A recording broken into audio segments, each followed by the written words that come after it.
Welcome into episode 4 of the Geeks by Night Gamescast. I am one of your hosts, Courtney Osborne, and today I'm joined by my one and only Nintendo Ninja and my co-host, Lou Cantaldi. And a very, very sweaty man. Oh my god. We're both very warm-blooded people.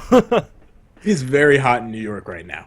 Yeah, it's hot in Kansas, dude. It's for some reason this past month has been like 80 degrees, which normally it's crazy because Kansas in August is like 100, 110, and this month has been like all 80 degrees, and it's like as soon as last week started, it's all of a sudden been 95 every day, and so it's like super fucking hot again. I refuse. It's ridiculous. Just move here. No, we gotta move north. Yeah, we're going to Canada, Vancouver. Yeah, except they pay more for games, I think. I don't like that. Oh, that's true. PlayStation Plus. Yeah.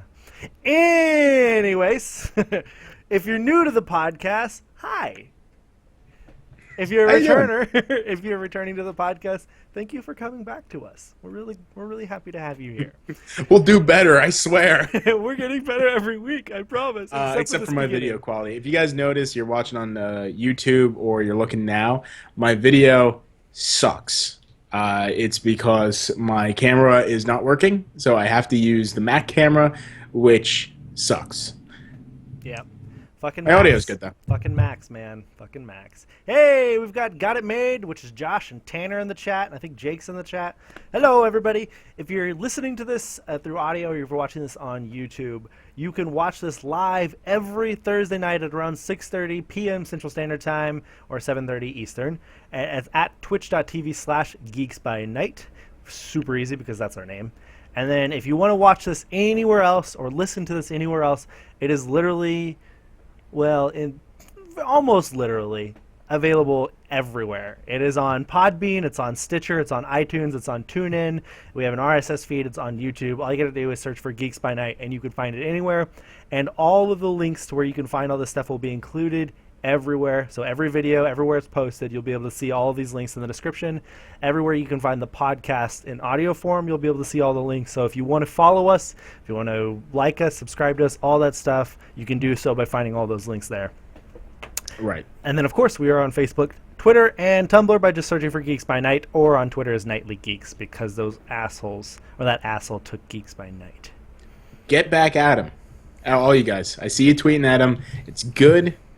Just go and tweet at Geeks by Night and say, get off, please. just leave. I believe your time is over. I believe Tanner, which is in the chat right now, tweeted at him last week. I think I saw that, and it was just absolutely hilarious. Absolutely hilarious. I was going to pull it up, but I'm not logged into ours there. Josh asks, is our podcast available at his local Starbucks? If that Starbucks has Wi-Fi, yes. Mm-hmm. Or if you bring a gun. We do not recommend doing that. I'm not saying do that. I'm just saying that you pretty much get everything you want at that point. Mm-hmm. I didn't check on our iTunes to see if we had any more reviews to read off this week. We can save them for next week. Yeah, if there are any more new reviews, we will read them off next week's podcast. Sorry about that. Should have checked that up. Okay, so now we're past all that bullshit. What have you been playing lately, Lou? I played a bit of Grow Home for everyone on the stream. No. What do you think? It's rough a bit. I happened to tune into the stream just in time to hear you say, I could really get into this. I could get addicted to this or something like that. It was right in the beginning when you were like roaming around. I think it's just hard to control. And that's the issue. I love the art style. I love like some of the mechanics, but it's walking around that's kind of difficult, which is a majority of what you do, and climbing. Yeah, and I'm not a fan of just needlessly obscure controls. I gotcha. But aside from that, beautiful game. It's free. I don't know if I'll play it again, but I might play it again. Interesting.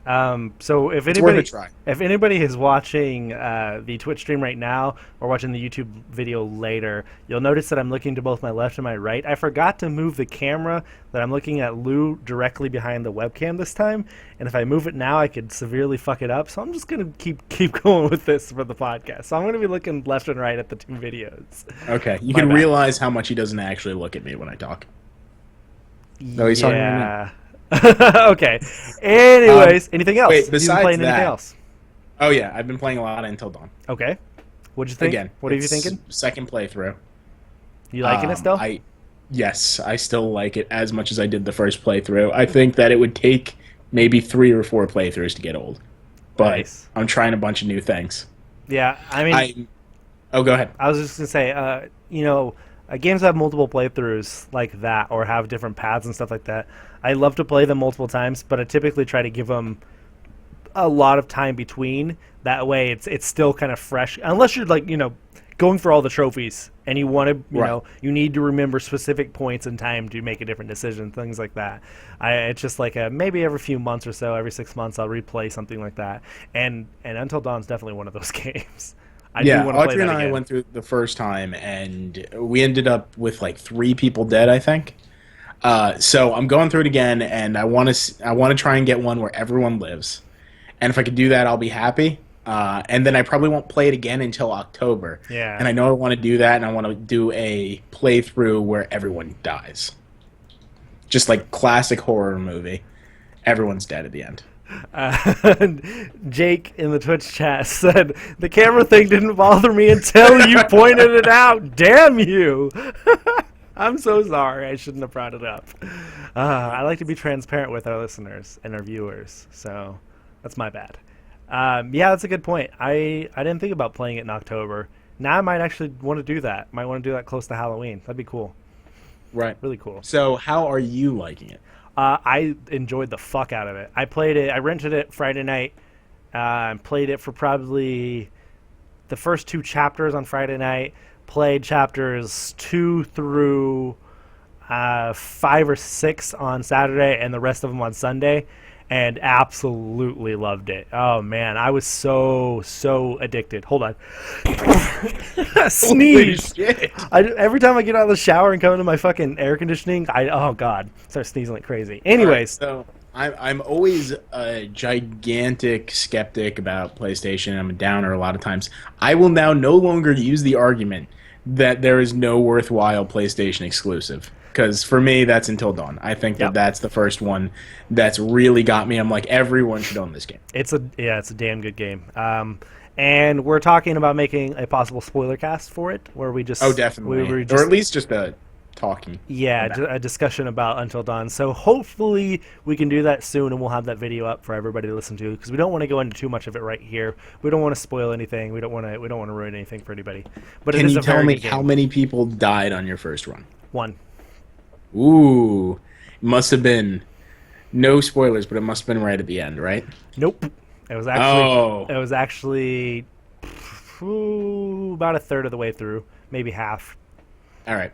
Yep. Then I think I know who it is. But we'll keep going. Anyways, other than that, I started playing Metal Gear Solid 5 last night, and holy balls, man. Holy balls. That game, full transparency here, I have not played any Metal Gear Solid games in the past. I watched a friend play Metal Gear Solid 1 and 2, but I was, 9 years old, something like that, right. when it happened. So I don't remember anything about it. But I know all of the jokes about the series. I know all that stuff, and I've seen several videos made about it throughout the years. So over the weekend, last week, I watched a video recapping the entire Metal Gear series, giving you all the little details, telling you about all the characters, telling you how they connect and what happens in each and every game, to prepare myself for Metal Gear Solid 5. Started Metal Gear Solid 5 last night, and the prologue was awesome. Okay. It was crazy as fuck. I saw some people. That's what I hear. I saw I some haven't seen people saying anything that the beginning is the best beginning to a game I've ever seen. I saw some people saying that beginning makes a game of the year. I absolutely disagree. Absolutely. It was no better than any other intro to any game. It was just crazy. It was cool, But like when you compare it to other intros, you compare it to something like The Last That's of a Us. good discussion. Can we take a small detour? Sure. As soon as you're done. Yeah. Okay. It just like, I don't think it left an emotional impact enough to be the best intro ever. Something like The Last of Us is easily better for what it does. But it does set up this craziness at the beginning of the game, which was really cool. And then and then I got into the prologue, the first mission, played through it. Was so fucking cool how open they leave everything. You just leave it up to you to decide how you want to do what the first mission asks you to do. And then I got to Mother Base and I decided to call it a night because it was already 9 o'clock last night and I didn't want to, because those missions, what I'm hearing, can last you anywhere between 2 and 3 and 4 hours depending on how long you want to take and how slow you want to go, which I do want to go slow. So I was like, I need to go to bed now, or I need to turn it off and settle in. But so I had a lot of fun. I had a lot of fun with it. I'm still waiting on the game. Why I'm waiting on the game, I'm not sure yet. I think it's just because I haven't caught up. But can you say, as someone who has not really been into the story at all, that it's a must-go buy and play? Okay. Do you played Far Cry 3 and 4, right? I did. Well, I didn't play Far Cry 3. I loved Far Cry 4 and got 99.9%. What was your favorite part about that game? Probably random exploration and doing everything. And outposts and things like that? Yeah, the outpost too. That's what Metal Gear Solid 5 is. Metal Gear Solid 5 is more or less what I've played so far. It's crazy-ass story stuff, which if you catch up on the story through YouTube videos and stuff, you'll know what's going on. Right. But the gameplay-wise, what makes it so worth it to me, and the reason why I am glad I have it, is that the open worldness to it, the outposts. It's like, here's a guard post, here's a guard post, here's a town, here's a town. You need to go in here and find intel to find out where this hostage is. And we're not going to tell you where it is. We're not going to tell you how to do it. We're not going to tell you anything like that. You can go through with your sleeping dart gun or your gun, or you can go through and not use any bullets. You could choke everybody out. You can kill everybody. You can put everybody to sleep, hide them behind stuff, find the building where you need to get the intel, go into there, get the intel. Right. All the while getting collectibles and stuff throughout the town. And then it tells you where the hostage is, and you go to that town, and it's this huge city, and you see there's like 50 guards walking around, and you're like, how the fuck am I going to break into this town? I mean, that all sounds stealthily. great. Yeah. It's really, really fun. Really fun. All right. So the question I was going to ask, small detour beforehand. Okay. What is the best intro in a video game ever? To me, it's The Last of Us. The Last of Us for you. What was it? Probably 20 minutes? Is that how long the intro is in The Last of Us? Something like 20 or 30 minutes. We can spoil things, right? This is like, we're way past spoiler territory. Everybody knows what happens at the beginning of The Last of Us. Okay. If they don't, they're stupid. I'm sorry. Ooh. You have probably heard that Joel's daughter died. Like, that's been said so many times now. All right. But that whole intro where you're playing as Joel's daughter, all of that is, to you, is the best. They get you attached to this little girl, and then they rip her from you and kill her at the very end of the beginning of the game. And I don't think I've ever been emotionally impacted that quickly into a game. My first playthrough in The Last of Us was like 16 hours, and within the first 20 minutes, I was already about teary, like already about to cry, like, oh my God, I can't believe they just did that. Because I played it on release week, had no idea what to expect, absolutely no idea, and it just like they killed a 12-year-old or a 10-year-old right in front of you, and you see Joel just break down. And I was like, what the fuck am I about to get into? Right. Yeah.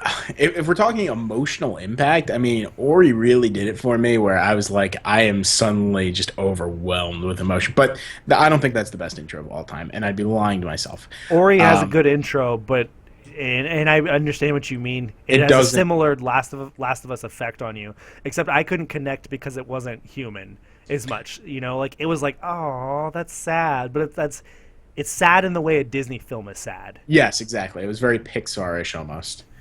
I think for me personally, the best intro is my favorite game of all time, but the best intro is the original BioShock. Oh, the going down in the going down into Rapture thing. Yeah, like really I bought it without knowing anything about Max Payne's a great one too. But I bought it without knowing anything about what BioShock is, and I like it. Everything was right in front of me. I saw how beautiful, kind of, and disturbing Rapture was, and I immediately wanted to explore. And I love the whole tone of it. Yeah, I don't know. But that's a good one. That's a really good one. Another one. Okay, so playing it now, if you played it now, nobody would say that it's the best intro. But playing it at the time when it was released, Fallout 3, that intro, while it was way too long, the moment you step out of the vault for the first time, I remember just being absolutely mesmerized and just being like, holy fuck, this world is huge and just destroyed, and oh my god, how am I going to survive? All that. But yeah, so that was crazy. Jake in the chat brought up Mass Effect 2 and Max Payne as his two favorites. Let's see. Tanner said that he thinks that The Last of Us has the best intro. I asked Jake why he thought Mass Effect 2's was, and he explained it, and Lou replied with spoilers. Still haven't played any Mass Effect. Yeah, I forgot about that. That's totally fine. Yeah, so that was just a small intro discussion. Let's go into the news. Yeah, let's do that.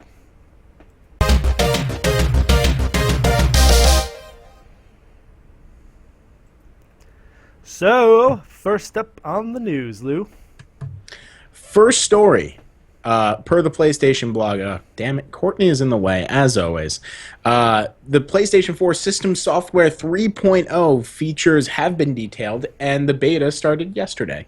If you were selected for the beta, this is what they say, so I'm going to say ours a lot. But if you were selected for our beta program from PlayStation, you'll get to see these features firsthand very soon.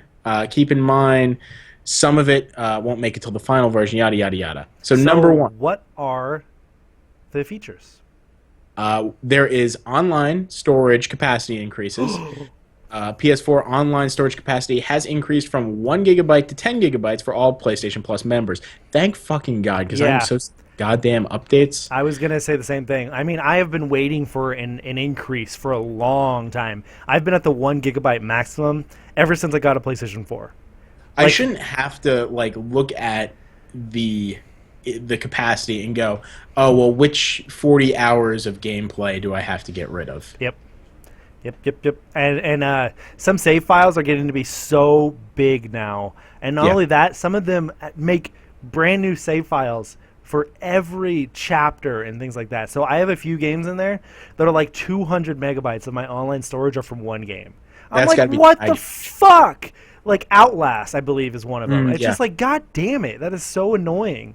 And so 10 gigabytes is an incredible increase. I didn't think they were going to go that high. I thought it was going to be 2. I thought they were just going to double it.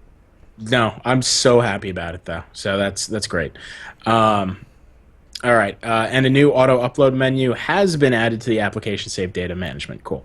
Number 2, YouTube Live. PlayStation 4 owners will now be able to live stream gameplay to YouTube. Live streamers will be viewable across YouTube, including on the new YouTube Gaming mobile app and website. Hell yeah, that's what I asked for last week. That is awesome, and we'll get into more YouTube gaming stuff later. Yeah. Okay, events. A new hub for events has been added, giving an overview of activities taking place in the games you play most, as well as official broadcasts. For instance, you may see an update for a double XP weekend, a special enemy appearing at a scheduled time, or a seasonal event like in-game towns being decorated for the winter. You'll also receive notifications when the event starts or if the timing changes. That's really cool. Yeah, that is cool. We're going through this bit by bit, and I think that the events thing is something that doesn't happen a lot in games, but this is something that will make it more likely to happen. Yeah, you see a lot of events for random games, Call of Duty, things like that. Dying Light has had events and stuff like that, so I would really like to see those things pop up in something like this. Right. Okay, so favorite groups. Favorite groups has been added to the Friends app, letting you quickly access groups of people you would like to play games with frequently. This will make the process of getting a game session up and running even faster. Yeah, yes. That'll be awesome. Me and Josh will have a group because we play together every day. Right. Well, then why even have it's just one person? Well, that's better than having to go through all of my online contacts. Oh, that's true. Every okay. time. I can see that. Yeah, this will make it easier because there are some people who I go online with, and I'm like, all right, I know I want to play Destiny with them. So who's on from my clan? Yep. Or who's on from Kinda Funny community? Or who's on from the Geeks by Night community? You know, all of that. Speaking of communities. Speaking of communities, PlayStation 4 users will have the ability to create communities based around shared interests like games, genres, and more. So cool. Communities include a message board with general discussion, screenshots shared by players, and the ability to join parties/games. If you want to tackle a big multiplayer raid, you don't have enough friends available, this could be a great way to connect with other players who are looking for the same thing. I am really excited about this. I imagine we'll have communities for all of our favorite groups of gamers, like Kinda Funny. We'll have one for Podcast Beyond, things like that. The only thing I'm worried about is they say games, genres, and more. They don't discuss what that more is. I'm afraid that it might be like a pre-chosen number of things. Yeah. Which I'm sure we'll see soon. Or if it's like you go in and make a group for this. You can make a, Kinda Funny group, a Geeks by Night group, a Ku Klux Klan group. I'm sure they play games. Next, sharing video clips on Twitter. Users will have the ability to share video clips directly to Twitter. Maximum video length is 10 seconds, though you'll have the ability to trim longer clips. This is the one I don't understand. Of all of these, I'm like, why?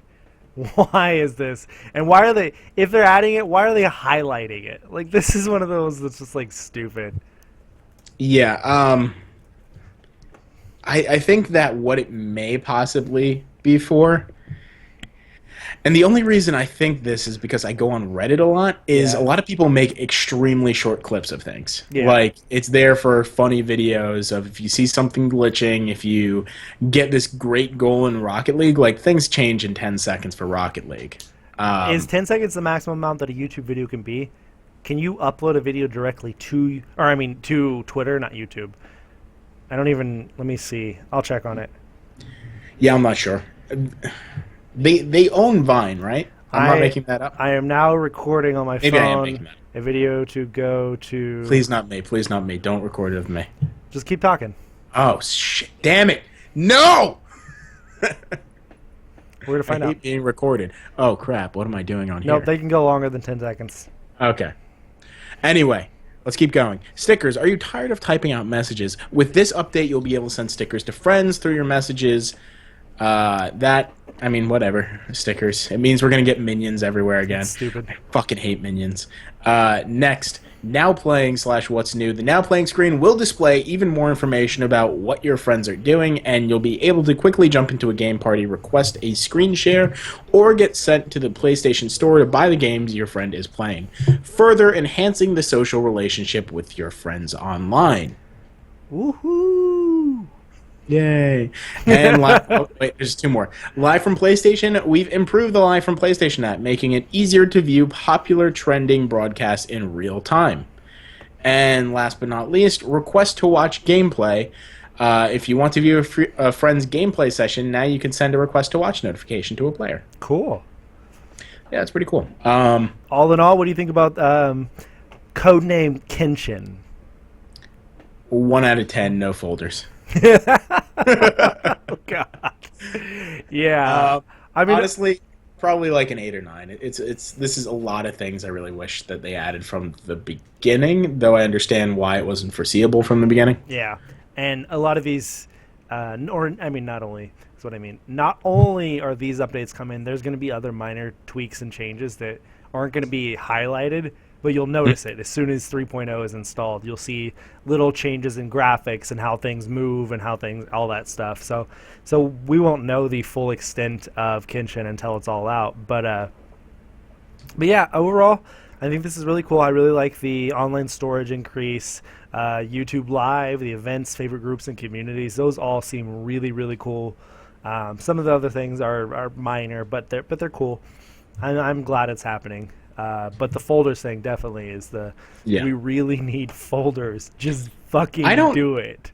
I don't know if this is a thing yet. You could correct me if I'm wrong. Is there a favorites like category that you can make for? I guess that's what Groups does for this, but there's no like way that you could favorite a friend previously before this update, so that like there's maybe you could go to like, oh, my favorite friends. Actually, I think you can. I think. I can't I've remember never that. done I it, know, but I I know swore I there's saw that something Xbox. like that. I swore I know I saw Xbox it. has that. I don't know. I am not sure. Ask the chat. Maybe Josh knows. I Maybe. swore that was an option, but maybe I'm wrong. I don't fart around enough with all that stuff. Because I have 110 friends. I'm so popular. We're not going to talk about how many I have then. Oh, I actively delete people who won't give me their real names. Yeah, I've been doing that lately. I like just having people's Facebook pictures up. Makes it easier. Anyway, I have maybe 10 friends from elementary school, high school / college who play PlayStation 4, and I'd prefer to have them, readily accessible. Super easy with the groups now. Mm-hmm. But that's, that's going. I was wondering if that was a thing from before, or if I could have done that at any point. You could probably just do favorite them contacts, but maybe not make a group of them or whatever, other than just one whole favorites group. But maybe I'm wrong. I don't know. All right. Anyway, story number 2, per the PlayStation blog, Uncharted 4 now has a release date. Mark your calendars, folks. We're excited to announce that Uncharted 4, A Thief's End, will launch on March 18th, 2016. I wasn't expecting that. Yeah, it's really cool. Not only did they announce a release date, but they announced a special edition and collector's edition. The Uncharted 4 A Thief's End Special Edition, which will cost you $80 US dollars and $100 in those Canadian bucks. It'll contain a premium collectible treatment plus an inside look at Naughty Dog's development process, which is an Uncharted 4 A Thief's End Blu-ray disc, the game, collectible steelbook case designed by Alexander, that kid who draws. Look, is it Iacarino? Yeah, I want to say Iacarino. Iacarino. Well, a 48-page hardcover art book by Dark Horse and Naughty Dog. Dark Horse does a lot of stuff, a lot of good stuff. Yeah, very much quality. Naughty Dog and Pirate Sigil sticker sheet, and Naughty Dog points. Wait, Naughty Dog points, a pack of in-game currency to unlock various multiplayer content, and a 12-inch premium Nathan Drake statue by a Gentle Giant. I swore that said Genital Giant, and I almost read it as that. Oh, okay. It's been a long day for you. If that's not enough for you, the Uncharted 4 Thief's End Libertalia Collector's Edition, which will be $120 US dollars, includes everything listed above, plus 3 multiplayer outfits, Uncharted Drake's Fortune, Heist Drake, and Desert Drake outfits, 2 custom weapon skins, the Golden Weapon Skin and the Desert Weapon Skin, Henry Avery Sigil Ball Cap, and Madagascar Sidekick outfits. Why would you pay $50 more or $40 more to get that? Are we missing something? I mean, I put this down here. Are we missing something? Is that really what it is? Are you sure it wasn't backwards? Because that seems like the special edition. No, that absolutely does. I put it in the order that they put. That has to be backwards. Wait, I'm gonna look. You look. I will continue with the story. For those of you who prefer to own your games digitally, you'll also be able to download the Uncharted 4 Digital Deluxe Edition for $80 from the PlayStation Store. The Digital Deluxe version will be available for pre-order on the store later this week, but here's a look at what's included. We'll let you know as soon as it's available, they say. A digital copy of Uncharted 4 A Thief's End, the Uncharted 4 Triple Pack, which includes future access to the first ever single-player story add-on to the Uncharted... single-player story add-on to the Uncharted series, and 2 multiplayer packs. Okay, I looked. We're missing one thing. And it's a 12-inch premium Nathan Drake statue by Gentle Giant. Okay, apparently it just got mixed up. So the statue is supposed to go in the one below. The statue is supposed to go in the second one. So everything is correct besides the statue. The statue only comes with the Libertalia. Okay. And it does not come with the other one. That's definitely something you don't put with the first edition. Okay. So Lou fucked up. Moving on. All my fault. The triple pack can also be purchased separately as an add-on, and if you already pre-ordered Uncharted 4 at Thieves End through the PlayStation Store, you can upgrade to the digital deluxe edition for $20 more. And don't forget, you can pre-order and preload the PlayStation on the PlayStation Store and play the game the minute it's released. Quit going up and down, you're screwing with me. I'm talking to Lou. There is a pre-order. Oh my god, there's so goddamn much. If you want to fucking get this game, there's a lot to it, guys. And you should go to the full story because I'm sick of reading it. I'm sorry. All right, but basically, if you go to different retailers, you'll get different things. Yep. Whether which is stupid. Yeah. We've talked about that so many times. It's all pretty now. stupid. All right, so Uncharted 4 looks awesome. Yeah. You're getting the game. Oh yeah. I'm getting the game. Which version are you getting? Are you getting the standard? I'm not getting the deluxe or anything. I'm getting the normal edition.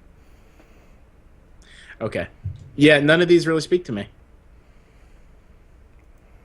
So we got an asshole in the chat. Wait, why is he an asshole? This is talking about random shit.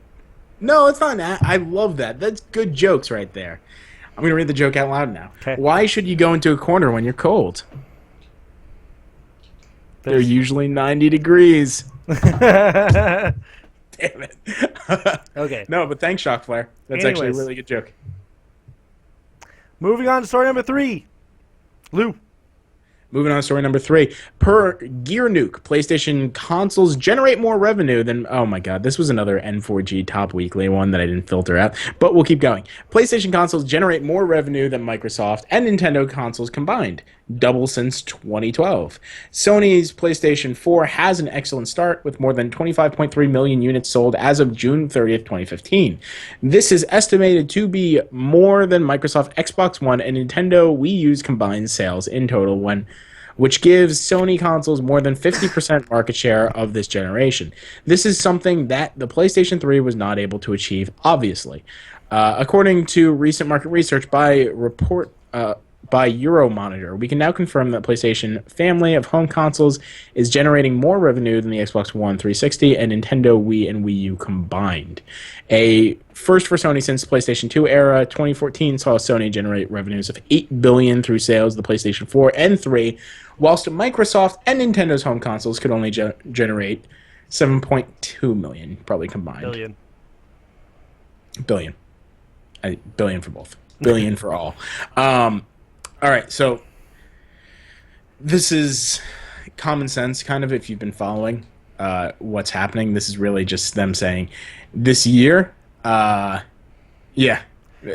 what Stevens said. How's that news? We've known this since the release. Yeah, this isn't... this is just another way of wording the story we've heard every month. Right. You know? They're selling more units by a significant margin most of the time. Therefore, they're making more in revenue. Like, I don't get what's so new about this. Why does this have to be reworded? Yeah, I mean, it was kind of a very breaking story earlier this week on N4G and N4G. There's the stupid breaking stories. They are pretty dumb stories, but. They really just go for what's inflammatory. This kind of sound inflammatory until you realize that, of course, because they've been outselling Xbox by a ton and Nintendo sales have gone through the ground. Now, was this a PlayStation release or is this something else? Did this come from somewhere? No, this was just regarding sales. Okay. Sales to date. So, we can move on. This could be a very short story. Alrighty. Story number 4. As of last Thursday, we talked about LawBreakers and the official announcement of the game, which is Cliff Bleszinski's game. This week, we're going to talk about it again, but this time we're talking about the gameplay because we were actually able to see the gameplay. And I was originally going to have the gameplay playing up here on the screen while we talked about it, and I totally forgot to do that. And we're kind of about copyright strikes, so we'll see what happens. But it's over in the chat. If you're in the chat right now, by that, I mean if you're watching Twitch, go put it up, and you could play it while we talk about it. Lewis, look at... never mind. So, what did you think about it, Lou? Did you like the gameplay? Did you not like the gameplay? What do you think? I saw the gameplay. I think it looks more complicated than I imagined it was going to be. Yeah. But not in a bad way. I definitely want to try it. It looks more for me than Call of Duty did. Not to randomly hate on Call of Duty, but I hate Call of Duty, and I found that out last week when I played it. I was definitely surprised by the gameplay. I didn't know what to expect. I don't know if it had to do with Cliffy B leaving and making a new company or what it was, but I didn't expect it to look as pretty as it did. Like when I saw it, like the first thing of gameplay, I was like, "Wow, this looks really nice." Like compared to for whatever I was imagining, I don't know what it was. So it kind of blew me out of the water graphically, and the gameplay actually looks quite fun. It looks like a Destiny with mixed classes, mixed with Titanfall, mixed with Evolve in the sense of their classes. But it's just an arena shooter. It's teams against teams, and I think that looks awesome. That's good. It looks like it'll be cool. Granted, still very early. We've got a lot of time left before we see it and all that, but it's going to be a free-to-play game, which is the only thing that kind of turns me off about it. But at the same time, Cliffy B has been so against industry norms and against the way the industry has been going that I feel like he might actually be able to pull this off.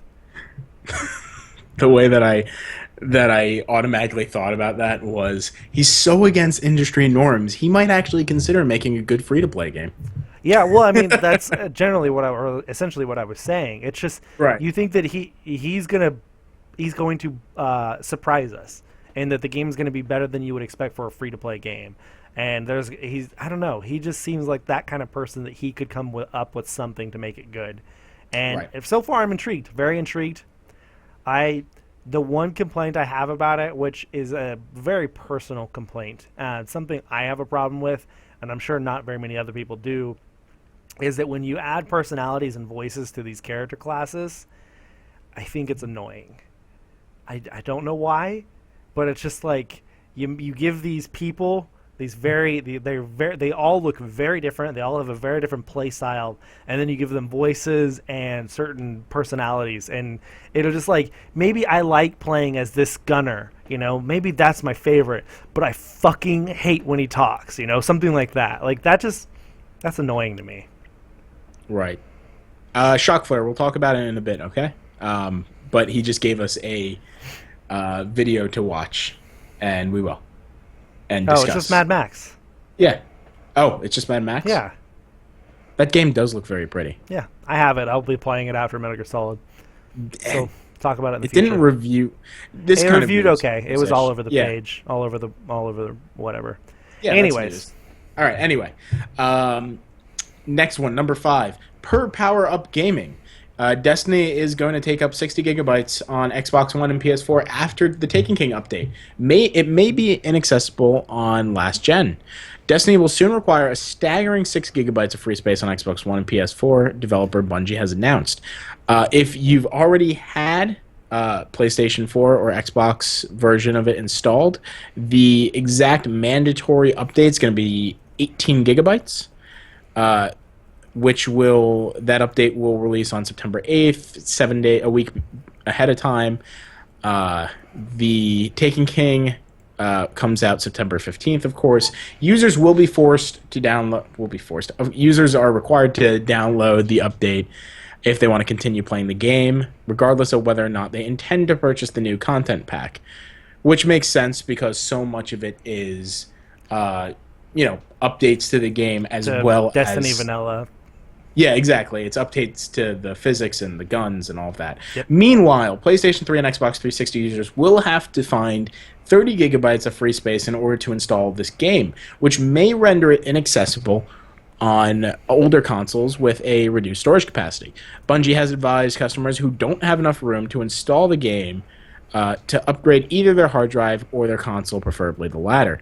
The Destiny 2.0 update features a rehauled leveling system, numerous weapon balancing adjustments, and the replacement of Peter Dinklage by Nolan North as the voice of Ghost. I heard he already has a nickname. He may. I saw a bunch being thrown around. What is it? Okay, Nolan North. I heard Drake bought a while ago. Ghost nickname. Anyways, continue. Anything you have thoughts about this? first off, if you play I get that people aren't in the same financial situation. I totally get that. And this really does suck if, like, suddenly you can't play this game a year after it's released because you're locked out, so you have to get a storage drive or something. But honestly, if you want to keep playing Destiny, you should know at this point that you really have to jump on next gen or current gen, because, like, Destiny is a big game. It's just going to continue to get bigger. I think they found a way that things can transition easily. I'm not sure. I think everything's tied to your Bungie account, though, not to the console. Yeah. I think as long as you stay within the same family.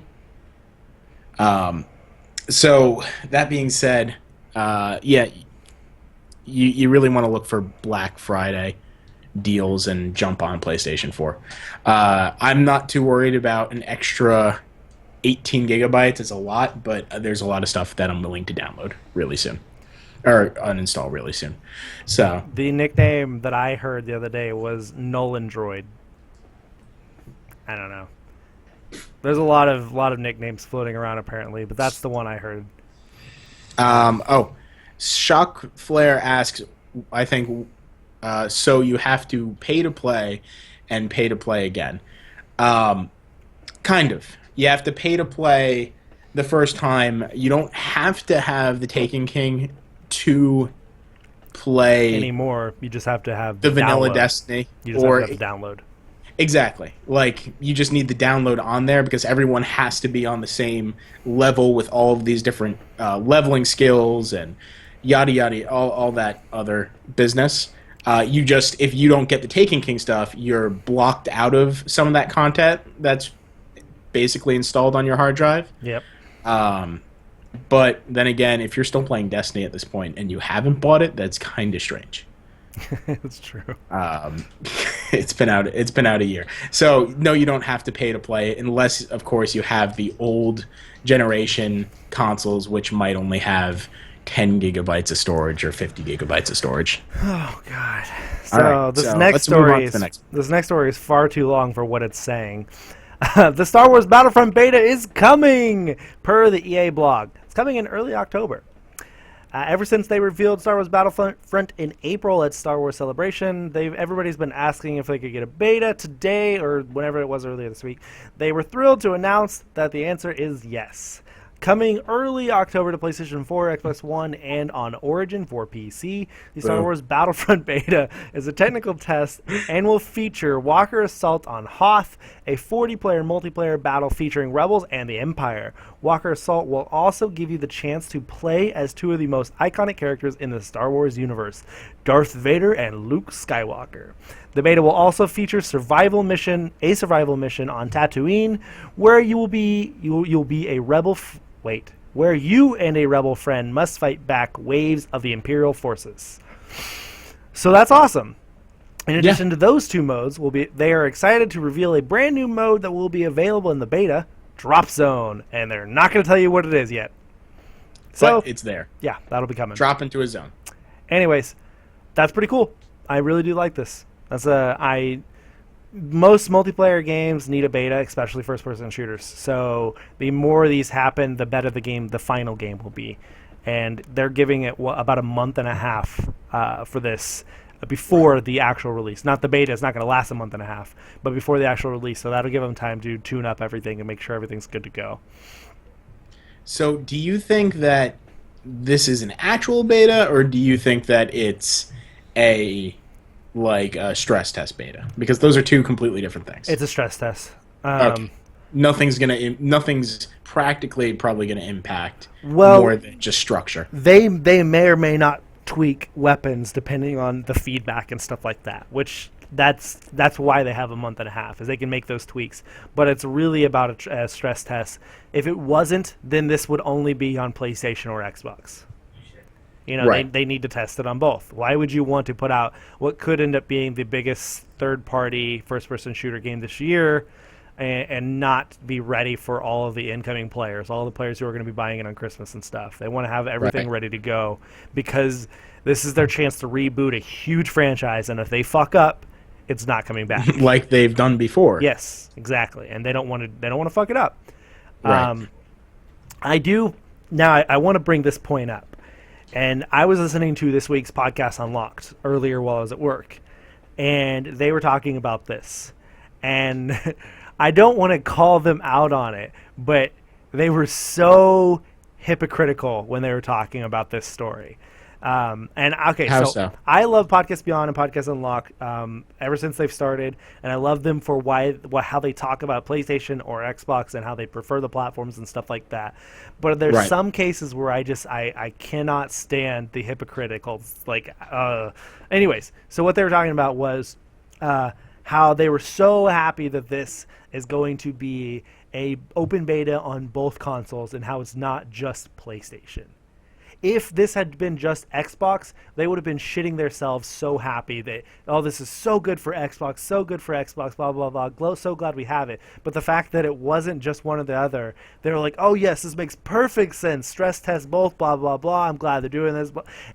That was just so annoying because any other time, that's not how they talk about it. It's just, I don't know. It's just one of those little bitty things that peeved me. But I get it, I get everybody has a preference, and I get everybody has an opinion on everything. I do agree that this is a good idea for this game. This specific game, in order to reboot this franchise, bring it back into relevance, you do need to test it on both. You're going to need to test, and PC. You need to test all the servers, make sure everything's going to run well, make sure all the guns are tweaked. Don't have a Master Chief Collection like meltdown right at the beginning. You don't want to have that. Right. All right. So let's move on to the last story, I believe. Okay. Per IGN, Microsoft has announced a new Xbox One console that includes a 1 terabyte, thank God, solid-state hybrid drive and the Xbox One Elite controller. As detailed on Xbox Wire, the Xbox One Elite bundle promises to provide gamers with an optimized gaming experience. In fact, the new hard drive will enable the console to boot up out of energy-saving mode up to 20% faster. The bundle will launch worldwide this November at the retail price of $500. However, in the United States, the Elite bundle will only be available through GameStop and Microsoft Preorder during the month of November. Meanwhile, those who just want the controller can get it for $150 this October. On top of that, Microsoft pulled back the curtain on a new white controller which will be sold exclusively at GameStop this September. It's called the Lunar White controller and will retail for $65. The Xbox One Elite is exclusive to Game. Okay, we said that. But Amazon is taking pre-orders for it anyway for a December 1st release. So you can put it up there. Maybe they'll give you a free coupon for something. This is awesome. You like this. Really wish this was available at launch. Obviously that doesn't make a whole lot of sense because they wouldn't have been able to do it. This is an upgrade in the hardware because they're adding a solid-state drive to it. They're making the performance faster. The Elite controller, which I don't care about, but the fact that they're including it in the bundle, it's a $150 controller in a $500 bundle for the console. That is a steal to get that controller with it. So that's really cool. I do like this. This is really cool. Really good deal. I think it's all right. I mean, if you don't have an Xbox, 1 terabyte hard drive, solid state drive, and the Elite controller, man. all that's definitely nice. I don't know. I don't necessarily have an issue with the startup. The 1 terabyte's really nice. I still think the controller is overpriced, but what can I do about that? Oh, yeah. And Lunar White controller, is that the one that comes with the Sunset Overdrive one? No, I don't think so. I think it's all white, and all the buttons are black and white also. I'm going to have to take a look at that. I haven't looked at it yet. If I am correct. Which I could maybe not be, but I'm gonna look at it myself because I saw it earlier and don't totally remember. Yeah, it's got a gold D-pad. Oh yeah, the buttons does look different. And the buttons are white. They have white letters it has a little color on the inside of the buttons, little dots. I don't know. I think the gold's kind of tacky. I do too. I don't like gold. I'll stick with mine. I don't like gold at all, so. If I could, I'd probably get the Elite, but what can I do? And the trigger apparently is gold too, says Steven in the chat. Ew. But this is a good deal. It's something I wish PlayStation would do. Something along the lines of adding a solid-state drive, 1 terabyte, something like that, adding in a bundle. Right. You know, I mean, they don't necessarily need to improve the hardware inside the system, but it's something cool that you could do and give as an option for players to buy. Right. Okay. But that is it for the News by Night section. Let's move into the listener questions.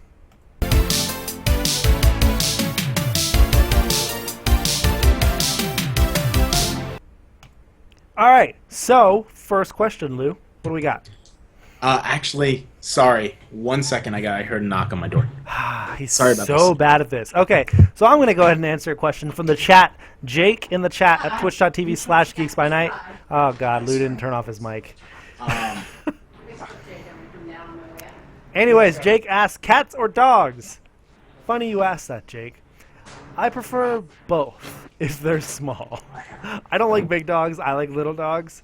Like, my mom has a Japanese Chin, and I fucking love that dog to death. It's my favorite dog in the entire world. And I love kittens. Cats are okay, too, but the smaller the animal, the better, because they're cute and they can sit on your lap and stuff. And I don't want to be eaten by a giant dog. So yeah, small animals. Small animals for the win. That is my answer to that. And Lou's coming back now. Okay, Lou, you forgot to turn off your mic. So I did. I listened to all of that. Sorry. I just answered. Yeah. I answered his cats or dogs question. So now you can go ahead, ask one of the questions. Okay. So let's start with shock flares, because I said we'd start with shock flares. Okay. He says, do you know about the award-winning Steam game Slave Tetris was removed for focusing too much on slaves? Is that too insensitive? What the fuck? That wasn't award-winning, was it? It might be. I might have won some award. Some stupid award from a stupid... Yeah, I've seen it. How is that award-winning? It's horrible. All right. So, it may be horrible, but is it weird for it to be taken off because of what they're showing? Yeah.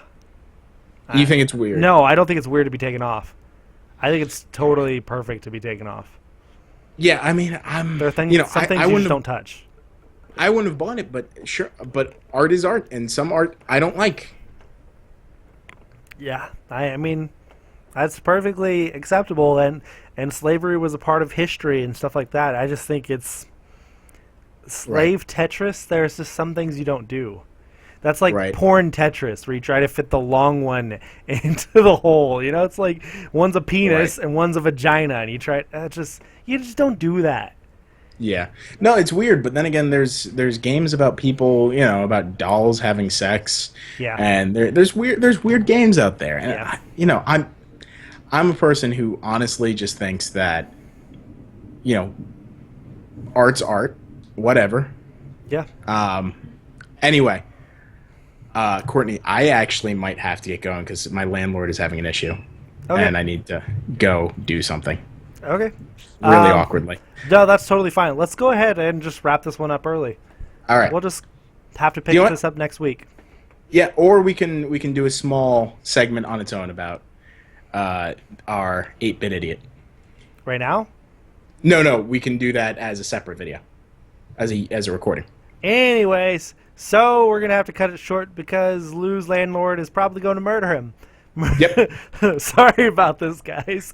Anyways, we do go live with this podcast every Thursday evening around 6:30 Central Standard Time, 7:30 Eastern at twitch.tv/geeksbynight.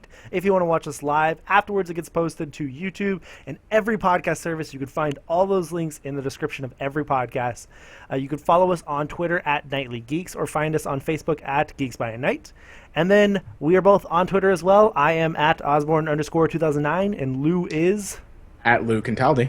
And until next week, later. Bye. Sorry for this.